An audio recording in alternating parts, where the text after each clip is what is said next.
Selamat datang peserta Student Day Fakultas Teknologi Pertanian tahun 2021.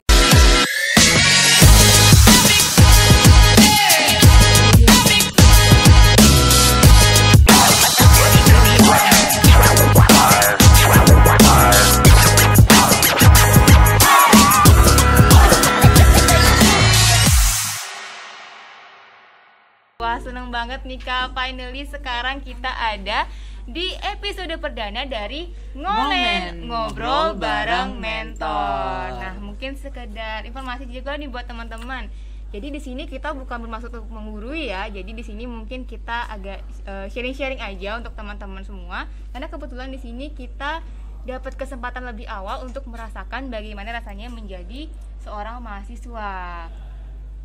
Oke, jadi di sini kita akan menemani kalian dalam beberapa menit ke depan membahas tentang apa sih itu organisasi mahasiswa. Pastinya kalian udah nggak asing lagi nih dengar kata organisasi. Mungkin udah ada nih dari teman-teman yang aktif sejak SMA di organisasi, Kak. Iya, benar banget. Ada organisasi apa aja sih Kak di SMA? Mungkin organisasi di SMA dari OSIS, MPK, Pramuka, dan ekstrakurikuler kali Kak ya. juga. Atau mungkin di luar sekolah ada banyak banget organisasi yang bisa kalian ikutin. Tapi untuk teman-teman nih yang belum sempat ikut organisasi semasa SMA, jangan sedih karena ternyata di kuliah sendiri di masa di lingkungan kampus sendiri ternyata masih banyak banget kesempatan untuk kalian ikut dalam sebuah organisasi. Nah, benar banget tuh. Tapi sebelumnya nih Kak, sebelum kita membahas lebih jauh lagi terkait organisasi, kayaknya ada yang kurang afdol nih Kak. Ini teman-teman mungkin masih asing nih sama wajah kita nih. Mungkin kita kenalan dulu kali Kak ya. Oh, benar banget nih Kak. Seperti pepatah mengatakan, tak kenal maka tak sayang. Maka dari itu, izinkan kami memperkenalkan diri supaya makin sayang. Oke, kalau gitu kenalan dulu. Halo semua, kenalin aku Maira, mahasiswa aktif dari program studi teknologi pangan angkatan 2019. Dan di sini aku ditemenin sama kakak ganteng di sebelah aku. Halo, aku Wahyu Wardana. Aku dari program studi teknologi industri pertanian angkatan 2020. Nah, tadi udah di-spoilerin nih kita sama Kak Wahyu bahwa kita akan membahas terkait Ormawa atau organisasi mahasiswa. Tapi sebelum kita lebih lanjut lagi nih Kak, ada satu hal nih yang masih ngebuat aku bingung gitu. Kira-kira kenapa ya bisa terbentuk yang namanya organisasi mahasiswa? Apa sih Kak yang melatar belakangi atau mendasari terbentuknya organisasi di lingkungan mahasiswa? Kak Wahyu tahu nggak? Sepengetahuan aku nih Kak, organisasi mahasiswa itu terbentuk karena adanya keresahan yang sama nih pada diri mahasiswa, sehingga mereka berkumpul membentuk suatu wadah untuk bergerak, untuk berproses bersama guna memberikan dampak positif serta mencapai tujuan bersama dari organisasi tersebut. Oke, ada 2 poin penting nih teman-teman yang aku dapat dari pernyataan dari Kak Wahyu. Yang pertama adalah berkumpul, dan yang kedua adalah tujuan bersama. Jadi memang ya teman-teman, seperti yang kita tahu, yang namanya organisasi pastinya nggak mungkin dong ya hanya ada satu orang di dalamnya. Pasti akan ada beberapa atau banyak orang yang mendukung keberhasilan dari organisasi itu. Nah, keberhasilannya seperti apa? Yang pasti mereka punya tujuan bersama tadi yang akan mereka usahakan bersama untuk mencapai tujuan yang sudah mereka tetapkan sebelumnya. Nah, benar banget nih Kak. Tapi selain kita ikut organisasi untuk mencapai tujuan bersama, ketika kita terjun ke organisasi nih, emang banyak banget manfaat yang kita dapatkan di organisasi. Oke, contohnya Kak Mai nih. Kak Mai kan salah satu mahasiswa yang aktif nih di bidang organisasi, khususnya di lingkungan fakultas. Mungkin bisa sharing lah Kak sama teman-teman kita sharing-sharing semua. dikit ya. Jadi aku mau cerita dikit nih. Kalau aku sendiri tahun ini diberikan kesempatan untuk menjadi bagian dari Departemen Minat dan Bakat Badan Eksekutif Mahasiswa Fakultas Teknologi Pertanian. Nah, mungkin bisa cerita dikit nih Kak, alasan aku kenapa pengen banget ikut di Badan Eksekutif Mahasiswa ini, menjadi fungsionaris dari Badan Eksekutif Mahasiswa itu karena dulu aku merasa aku masih kurang mengenal lingkungan aku atau rumah aku sendiri. Sedangkan pada saat itu aku memiliki beberapa ide-ide dan pembaruan yang aku harapkan bisa memberikan dampak positif bagi rumah. Tapi sebelum aku menerapkan ide-ide itu, aku berpikiran untuk harus mengenal rumahku dulu nih. Jadi biar targetnya itu pas dan juga caranya atau solusinya itu juga dapat berjalan dengan tepat. Gitu sih kalau aku. Tapi selain dapat kenalan lagi lebih dekat sama rumahku sendiri, aku juga mengakui bahwa dari kegiatan organisasi ini aku banyak banget dapat pembaruan dari soft skill aku, yaitu kayak cara berkomunikasi, lalu juga berbicara di depan umum, berpikir kritis. Pokoknya ada banyak banget hal yang bisa kita dapatin dari kegiatan organisasi.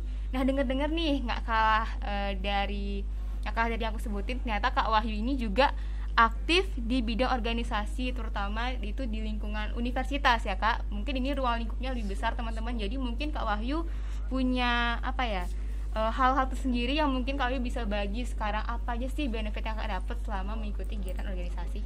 Oke, betul banget Kak Mai. Kebetulan pada tahun ini aku diberi kesempatan di BMPM Universitas Udayana, salah satu fungsionaris di staf Kementerian Riset dan Pengembangan. Keren Mungkin banget tuh. nggak jauh dari Kak Mai ya, apa aja pengalaman atau manfaat yang aku dapetin dari organisasi di universitas. Yang pertama pastinya relasi ya Kak, karena ruang lingkup universitas itu lebih besar, dimana kita juga menaungi 13 fakultas. Jadi di sana kita akan sering bertemu, berinteraksi dengan orang-orang tidak hanya dari fakultas kita.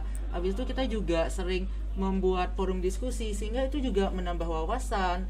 Selain itu juga dapat tahu bagaimana cara memanage waktu dengan baik, komunikasi, public speaking. Nggak kalah jauh sih dari Kak Mai. Jadi buat teman-teman nih, ketika kita berada di fakultas, di prodi, bahkan di universitas, jangan pernah merasa tersisihkan, karena dimanapun kita, ketika kita berkeinginan untuk berproses dan belajar, pasti kita akan mendapatkan benefit yang luar biasa Ya, nih. benar banget nih poinnya Kak Wahyu, bahwa tempat itu bukan masalah, karena yang menjadi poin penting adalah ketika kita mau berusaha dan mau berproses untuk menjadi pribadi yang lebih baik lagi. Jadi teman-teman yang mungkin dari sekarang udah punya target nih, atau mungkin udah punya plan bakal ikut organisasi, entah di prodi, entah di lingkungan fakultas, atau mungkin di universitas, atau mungkin lebih besar lagi di luar universitas. Jadi jangan ragu untuk mencoba hal tersebut. Silahkan coba aja, jangan pernah ngerasa takut. Siapa tahu dari sana kalian bisa memperoleh ilmu-ilmu baru yang sangat bermanfaat bagi kalian nantinya. Benar banget nih Kak. Tadi Kak Med sempat nyinggung berproses nih.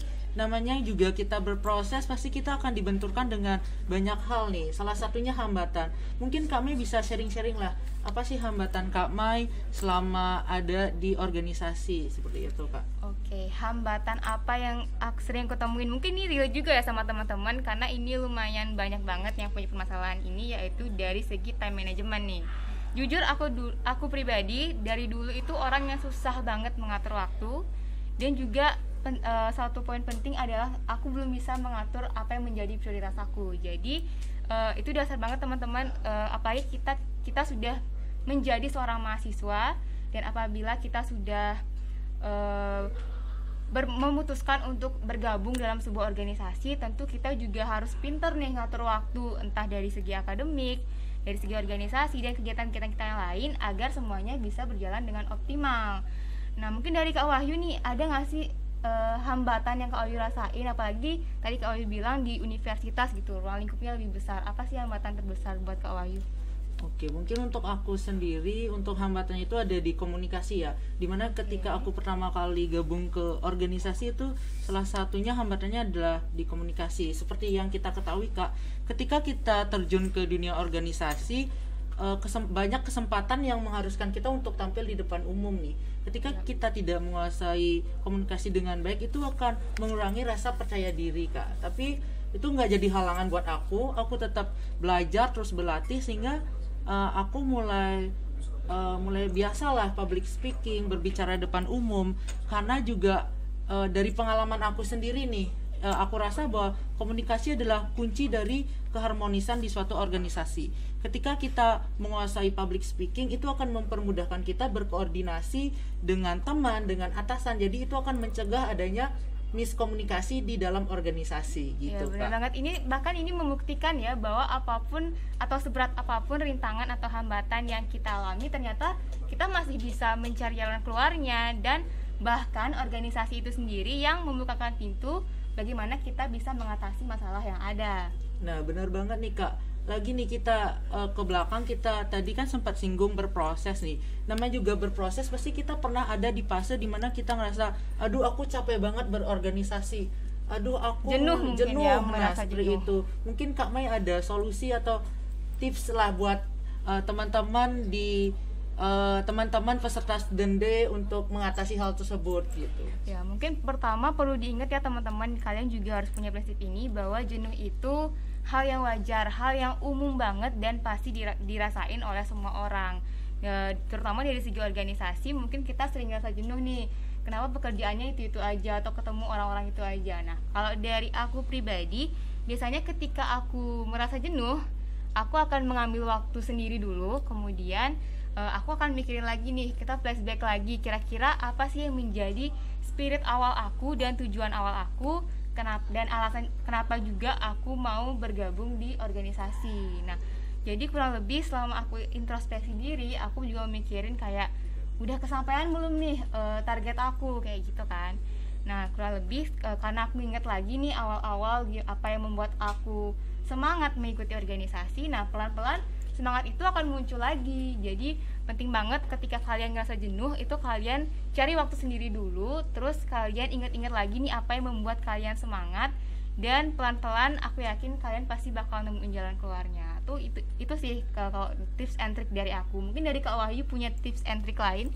Oke, mungkin kalau aku mungkin selama ini aku belum pernah ada di fase jenuh itu ya Kak. Karena aku selalu menanamkan prinsip ini dalam diri aku. Apa yang aku capai sekarang bukanlah tujuan dari aku, tapi apa yang aku capai sekarang adalah tempat untuk aku berproses gitu Kak. Contohnya aku di BMPM nih, ketika aku sudah masuk sana, ketika itu aku jadikan tujuan, ya udah tujuanku sudah tercapai. Jadi aku bahkan mungkin bosan lah di sana. Tapi ketika aku gunakan BMPM ini sebagai wadah untuk berproses, jadi aku akan terus menggali, mencari informasi-informasi yang dapat menambah wawasan dari aku sendiri Kak, seperti itu. Oh, berarti keren banget ya, kita nih udah bisa mengatasi, istilahnya kita bisa lah ya mengatasi rasa jenuh kita. Dan kita juga berharap nih teman-teman bisa juga mengatasi rasa jenuh kalian, karena penting banget untuk kita bisa menjaga komitmen ketika kita sudah memulai sesuatu, terutama dari segi organisasi. Ketika kita sudah memutuskan untuk bergabung dan ikut bersosial di kegiatan organisasi, tentu kita juga harus menjaga komitmen kita untuk terus bisa bertanggung jawab lah sama tugas kita yang ada di kegiatan apapun itu.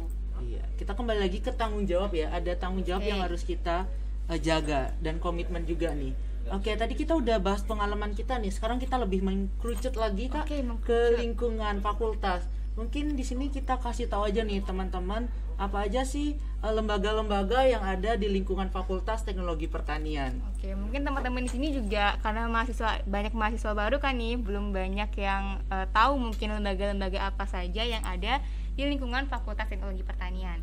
Nah, jadi di Fakultas Teknologi Pertanian sendiri itu ada 5 lembaga. Yang pertama ada Badan Eksekutif Mahasiswa, lalu yang kedua ada Badan Perwakilan Mahasiswa, lalu yang ketiga hingga kelima itu ada himpunan yang menaungi masing-masing program studi di lingkungan Fakultas Teknologi Pertanian. Dan mungkin sini teman-teman masih banyak yang bingung nih Kak terkait program studi apa saja. Mungkin bisa langsung dijelasin juga terkait himpunan apa saja yang ada di lingkungan Fakultas Teknologi Pertanian. Mungkin Kak Wahyu bisa bantu. Oke, untuk di lingkungan Fakultas Teknologi Pertanian sendiri ada 3 program studi dan 3 himpunan.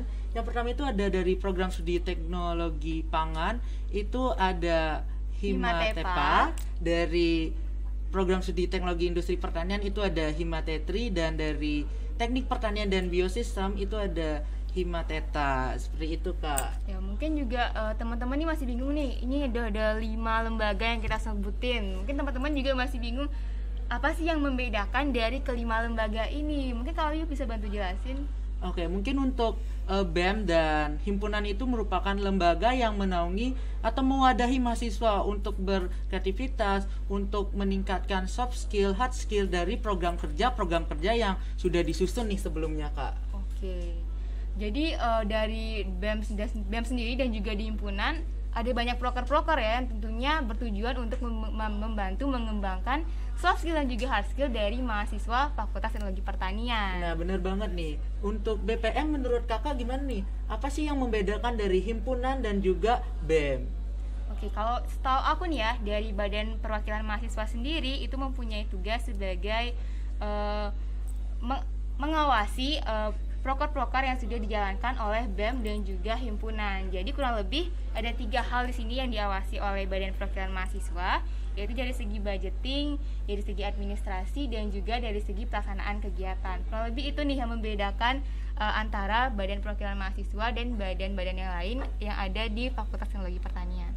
Wah, benar banget nih. Mungkin udah dapat informasi nih dari kita nih Kak. Teman-teman udah mulai pikirkan, nanti aku mau kemana ya? Mau Ya, ke benar banget, universitas, ada banyak banget fakultas, organisasi gitu khususnya ya. di fakultas yang bisa kalian coba untuk menjadi tempat kalian untuk berproses. Benar banget nih Kak. Dan aku ingatkan lagi, tempat bukanlah menjadi halangan seperti itu. Bukan berarti teman-teman yang di universitas berbeda dengan teman-teman yang di fakultas, berbeda dengan teman-teman di prodi. Dimanapun kita, ketika kita benar-benar ingin belajar, benar-benar ingin berproses, pasti kita akan banyak mendapatkan hal-hal positif dari apa yang telah kita lakukan nih Kak. Atau mungkin teman-teman yang masih ragu atau masih takut gitu untuk gabung di organisasi, kalian bisa coba pelan-pelan dengan mengikuti adanya kepanitiaan. Ada banyak banget, tadi kita bahas organisasi ada banyak banget. Nah, kepanitiaan sendiri itu lebih banyak lagi teman-teman. Jadi jangan takut untuk mengambil